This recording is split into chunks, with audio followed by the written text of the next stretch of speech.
Kanya derî şîrîna min Çemê hênik li ser rê Evîna li ser banê xaniyê silavek ji dildarê ra şandiye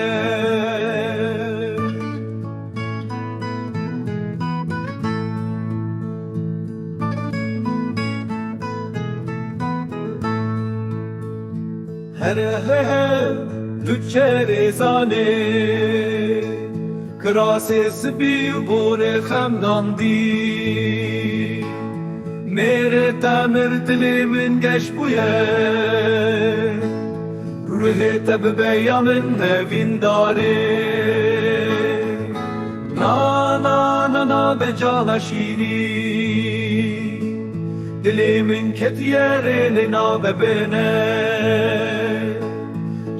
ditirse Dengê min belav dibe Evîna me ve şartî dimîne heyranê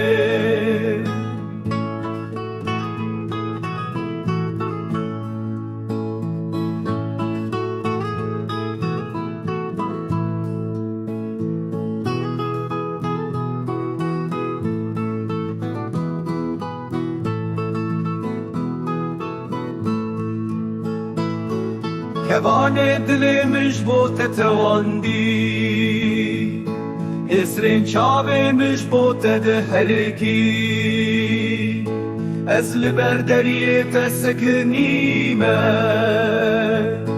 Hêviya min ew tu derî vekey dilê min Kanya evînê ji dilê min derdike